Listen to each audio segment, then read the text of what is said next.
প্ৰথম কোৱেশ্চন ভাৰতত প্ৰথম চাহ বাগিচা ক'ত স্থাপন কৰা হৈছিল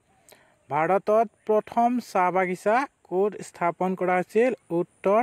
চাবুৱা ডিব্ৰুগড়ত হৈছিল মনত ৰাখিব ভাৰতত প্ৰথম চাহ বাগিচা চাবুৱা ডিব্ৰুগড়ত স্থাপন কৰা হৈছিল কোৱেশ্চন নম্বৰ 2 ভাৰতত প্ৰথম চাহ বাগিচা কেতিয়া স্থাপিত হৈছিল ভাৰতত প্ৰথম চাহ বাগিচা কেতিয়া স্থাপিত হৈছিল উত্তৰ 1837 চনত 1837 চনত মনত ৰাখিব কোৱেশ্চন নম্বৰ 3 কোন চনত কাছাৰক ঢাকাৰ আয়ুক্তাধীন কৰা হৈছিল কোন চনত কাছাৰক ঢাকাৰ আয়ুক্তাধীন কৰা হৈছিল উত্তৰ 1837 চনত মনত ৰাখিব 1837 চনত কোৱেশ্চন নম্বৰ 4 কোন চনত ধনঞ্জয় বুঢ়াগোহাঁই পিয়লি ফুকন আৰু জিউৰাম মেধিয়ে অসমত ব্ৰিটিছ অধিকাৰৰ বিৰুদ্ধে বিদ্ৰোহ সৃষ্টি কৰিছিল ইম্পৰ্টেন্ট হয় আহিব পাৰে পৰীক্ষাত আপোনালোকে মনত ৰাখিব কোৱেশ্চনটো উত্তৰ 1830 চনত মনত ৰাখিব 1830 চনত কোৱেশ্চন নম্বৰ 5 কোনে 1830 চনত ইষ্ট ইণ্ডিয়া কোম্পানীৰ হাতৰ পৰা দেশখন ঘূৰাই আনিবলৈ অসমৰ জনজাতীয়সকলক চেষ্টা কৰিছিল একত্ৰিত হ'ব লাগিছিল একত্ৰিত কৰাৰ চেষ্টা কৰিছিল উত্তৰ পিয়লি ফুকন মনত ৰাখিব পিয়লি ফুকনে টাইপিঙত ভুল হৈছে জনজাতীয়সকলক একত্ৰিত কৰাৰ চেষ্টা কৰিছিল এনেকৈ হ'ব লাগিছিল কোৱেশ্চন নম্বৰ 6 ব্ৰিটিছৰ বিৰুদ্ধে যুদ্ধ ঘোষণা কৰা প্ৰথম খাচী প্ৰধান কোন আছিল ব্ৰিটিছৰ বিৰুদ্ধে যুদ্ধ ঘোষণা কৰা প্ৰথম খাচী আছিল তিৰোত সিংহ মনত ৰাখিব তিৰোত সিংহ কোৱেশ্চন নম্বৰ 7 ব্ৰিটিছৰ লগত সংযুক্তিৰ পূৰ্বে উত্তৰ কাছাৰৰ শাসক কোন আছিল ব্ৰিটিছৰ লগত সংযুক্তিৰ পূৰ্বে উত্তৰ কাছাৰৰ শাসক কোন আছিল উত্তৰ তুলাৰাম সেনাপতি আছিল মনত ৰাখিব তুলাৰাম সেনাপতি আছিল কোৱেশ্চন নম্বৰ 8 1828 চনত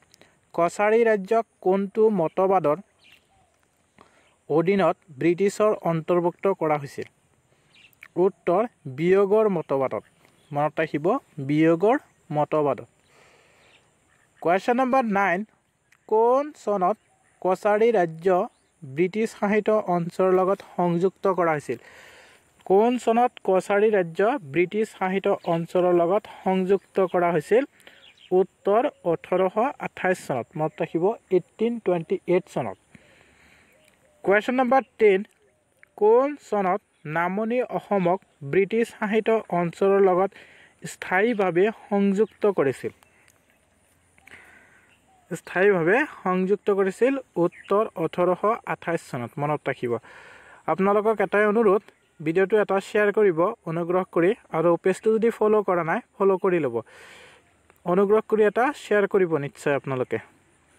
কোৱেশ্চন নম্বৰ 11 1828 চনত অসমত ব্ৰিটিছ শাসনৰ বিৰুদ্ধে বিদ্ৰোহৰ সূচনা কৰা প্ৰথম ব্যক্তিজন কোন আছিল উত্তৰ গমদৰ কোঁৱৰ আছিল মনত ৰাখিব গমদৰ কোঁৱৰ আছিল কোৱেশ্চন নম্বৰ 12 ব্ৰিটিছৰ বিৰুদ্ধে যুঁজ দিয়া প্ৰথমজন অসমীয়া কোন আছিল ব্ৰিটিছৰ বিৰুদ্ধে যুঁজ দিয়া প্ৰথমজন অসমীয়া মনত ৰাখিব প্ৰথমজন অসমীয়া আছিল গমধৰ কোঁৱৰ মনত ৰাখিব প্ৰথমজন ব্ৰিটিছৰ বিৰুদ্ধে যুঁজ দিয়া প্ৰথমজন অসমীয়া মনত ৰাখিব কোৱেশ্চন নম্বৰ 13 ব্ৰিটিছ শাসনৰ বিৰুদ্ধে অসমত প্ৰথম বিদ্ৰোহ কেতিয়া অনুষ্ঠিত হৈছিল ব্ৰিটিছ শাসনৰ বিৰুদ্ধে অসমত প্ৰথম বিদ্ৰোহ কেতিয়া অনুষ্ঠিত হৈছিল উত্তৰ 1828 চনত 1828 চনত মনত ৰাখিব কোৱেশ্চন নম্বৰ 14 অসমৰ প্ৰথম মুখ্য আয়ুক্ত কোন আছিল অসমৰ প্ৰথম মুখ্য আয়ুক্ত কোন আছিল আহিব পাৰে ইম্পৰ্টেন্ট হয় মনত ৰাখিব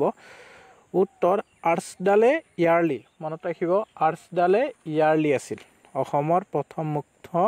মুখ্য আয়ুক্ত কোৱেশ্চন নম্বৰ 15 অসমৰ প্ৰথম ব্ৰিটিছ আয়ুক্ত কোন আছিল মনত ৰাখিব অসমৰ প্ৰথম ব্ৰিটিছ আয়ুক্ত কোন আছিল আহিব পাৰে ডেভিড স্কট আছিল অসমৰ প্ৰথম ব্ৰিটিছ আয়ুক্ত David Scott Question number 16 British সকলে অসমক কেতিয়া তেওঁলোকৰ সাহিত্য অঞ্চলৰ লগত সংযুক্ত কৰিছিল মনত ৰাখিব ব্ৰিটিছ সকলে অসমক কেতিয়া তেওঁলোকৰ সাহিত্য অঞ্চলৰ লগত সংযুক্ত কৰিছিল উত্তৰ 1826 চনত 1826 চনত মনত ৰাখিব Question number 17 ইয়াণ্ডাবু সন্ধিত কোনে স্বাক্ষৰ কৰিছিল ইয়াণ্ডাবু সন্ধিত কোনে স্বাক্ষৰ কৰিছিল উত্তৰ আৰ্চিবল্ড কেম্পবেল আৰু মেংগি মহামিন লা কিয়টিনে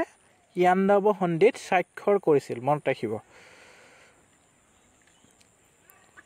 Question number 18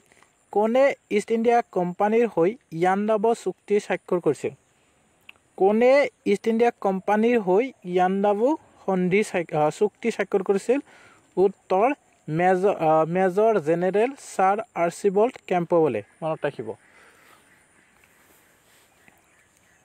Question number 19 Yandabo সন্ধিৰ সময়ত ব্ৰহ্মদেশৰ ৰজা কোন আছিল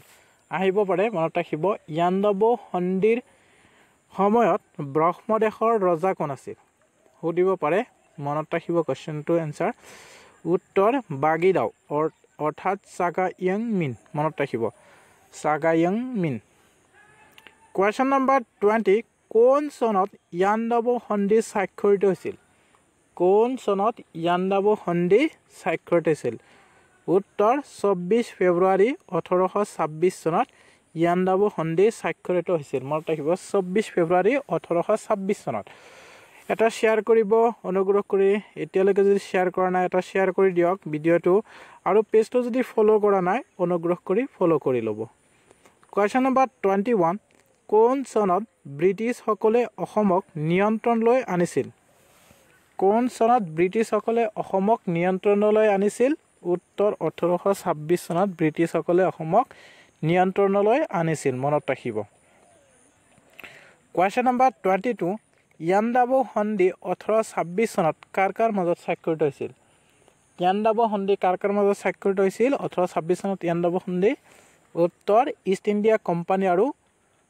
ব্ৰহ্মদেশৰ লগত স্বাক্ষৰিত হৈছিল যোৱাবাৰ এছআই এক্সামত এই কোৱেশ্চনটো আহিছিল আপোনালোকে মনত ৰাখিব কোৱেশ্চনটো ইম্পৰ্টেন্ট হয় Question number 23 লাচিত বৰফুকনৰ লগত কোনে শৰাইঘাটৰ যুদ্ধত নেতৃত্ব প্ৰদান কৰিছিল লাচিত বৰফুকনৰ লগত কোনে শৰাইঘাটৰ যুদ্ধত নেতৃত্ব প্ৰদান কৰিছিল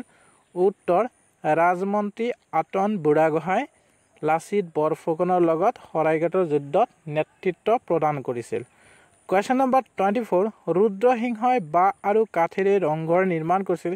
ইয়াক কোনে পুনৰ নিৰ্মাণ কৰিছিল এই কোৱেশ্চনটো বহুতবাৰ আহিছে এপিএসসিটো আহিছিল এই কোৱেশ্চনটো আপোনালোকে মনত ৰাখিব বহুত ইম্পৰ্টেন্ট হয় উত্তৰ কি হ'ব প্ৰমত্ত সিংহই মনত ৰাখিব Question number 25 বৰবৰুৱা আৰু বৰফুকন পদবী কোনে সৃষ্টি কৰিছিল এই কোৱেশ্চনটোৱে এপিএসসিত আহিছিল মনত ৰাখিব কোৱেশ্চনটোৰ উত্তৰটো উত্তৰ প্ৰতাপ সিংহই বৰবৰুৱা আৰু বৰফুকন পদবী সৃষ্টি কৰিছিল মনত ৰাখিব Question number 26 মৈদাম কি আছিল বা এনেকৈ সুধিব পাৰে মৈদাম হৈছে ডেছ কি হ'ব মৈদাম কি উত্তৰ আহোম ৰজাসকলৰ সমাধি আছিল মৈদাম হল আহোম ৰজাসকলৰ সমাধি মনত ৰাখিব Question number 27 আহোমৰ কোনজন ৰজা ভগা ৰজা নামেৰে অভিহিত বা ভগা ৰজা নামেৰে চিহ্নিত ভগা ৰজা নামেৰে জনা যায় আহোমৰ কোনজন ৰজাক ভগা ৰজা নামেৰে জনা যায় চুৰামফা মনত ৰাখিব চুৰামফা অৰ্থাৎ চুৰামফা ভগা ৰজা বুলি জনা যায় Question number 28 হদিয়াখোৱা গোহাঁই কোন আছিল হদিয়াখোৱা গোহাঁই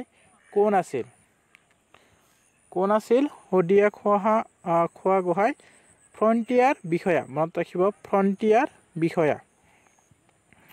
Question number 29. অন্তিমজন স্বতন্ত্ৰ আহোম ৰজা কোন আছিল? অন্তিমজন স্বতন্ত্ৰ আহোম ৰজা কোন আছিল? অন্তিমজন স্বতন্ত্ৰ আহোম ৰজা আছিল পুৰন্দৰ সিংহ। অলপ কুৱেশ্যনটো পাজুলকৈ দিব চাগে পৰীক্ষাত দিব পাৰে। সো আপোনালোকে অলপ বেমেজালি নহ'ব কুৱেশ্যনবোৰ চাই সঠিক এনসাৰ কৰিব। Question number 30. আহোমৰ শাসনকালত নামনি অসম অঞ্চলৰ প্ৰশাসনিক মুৰব্বীৰ উপাধি কি আছিল?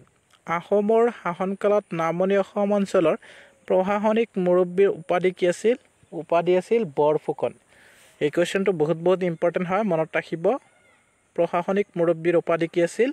বৰফুকন আছিল, মনত ৰাখিব।